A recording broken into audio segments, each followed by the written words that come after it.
Ma plus grande fierté, c'est d'avoir créé une crèche.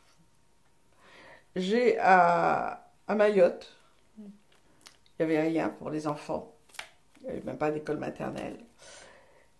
Et un jour, j'avais envie, c'était un truc qui me trottait dans la tête depuis longtemps. J'avais vraiment envie de créer une crèche. Et, et un jour, j'en parlais comme ça dans une soirée.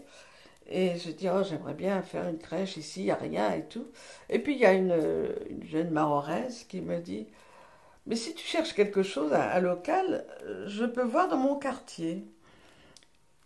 Le lendemain, elle me vient, elle me dit, tu sais, j'ai vu dans mon quartier, il y a un truc qui pourrait faire une crèche super, mais dans le bâtiment que j'ai vu, il y a 5 familles. Et donc, il va falloir expulser ces 5 familles pour faire la crèche.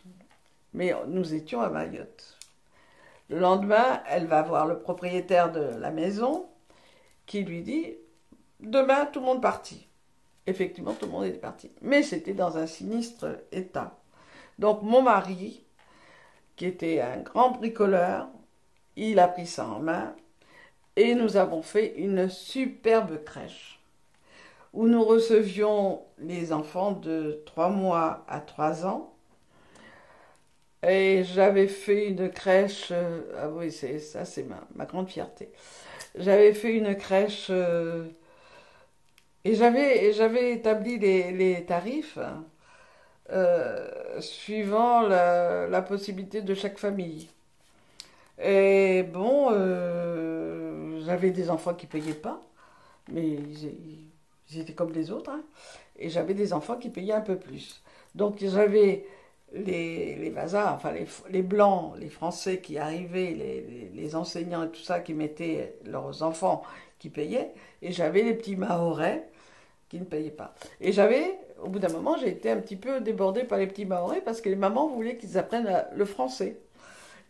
Mais bon, ça c'est bien. Quand j'ai quitté, j'avais 75 enfants quand même. Et c'était une belle crèche. C'est vraiment la réussite de ma vie. Voilà. La crèche, je l'ai montée parce que j'avais vraiment envie d'avoir une crèche. Et j'avais vu le déficit en établissement à Mayotte. Je l'ai montée. Au départ, j'avais fait une petite étude, mais une étude de marché au départ. Et j'avais pas beaucoup d'enfants. Donc c'était mon salaire qui payait les filles, mais je voulais qu'il y ait vraiment, vraiment, vraiment tout ce qu'il fallait dans cette crèche. C'est-à-dire que j'avais plus de personnel que d'enfants. Mais j'ai persévéré et j'ai continué à montrer aux gens que c'était une bonne crèche. Et les gens qui étaient là m'ont fait aussi, eux, ont fait le relais envers les autres gens. Les gens disaient, bon, je ne sais pas où mettre mon enfant. Ben, allez au Petit Loup. Les Petits Loups. Les Petits Loups, c'est bien. Les Petits Loups viennent d'ouvrir, les Petits Loups. Alors, du coup, c'est monté, c'est monté, c'est monté. C'est monté même au niveau. Par exemple, j'avais des bus d'enfants de militaires qui déposaient les enfants le matin devant la crèche. Tout doucement. Donc après je me suis jamais enlevé un salaire, hein. Jamais. Mais c'était ma fierté. J'ai jamais pris d'argent sur la crèche. J'ai pris quand je l'ai vendu. J'ai vendu, j'ai bien vendu.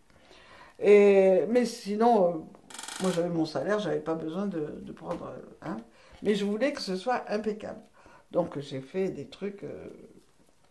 Regardez les petits loups sur Internet, ça existe encore. À cracher les petits loups, à Mamoudzou. Voilà. Et on était à quelle époque et tu avais quel âge pour ce Eh projet? ben, j'ai quitté en 98 et je suis arrivée en 92 à Mayotte et j'ai dû ouvrir en 93. Mais est-ce que la crèche a continué Ah après toi? oui, oui, oui, oui, oui, elle a continué, elle progresse, il paraît que c'est vraiment la crèche. Voilà, voilà.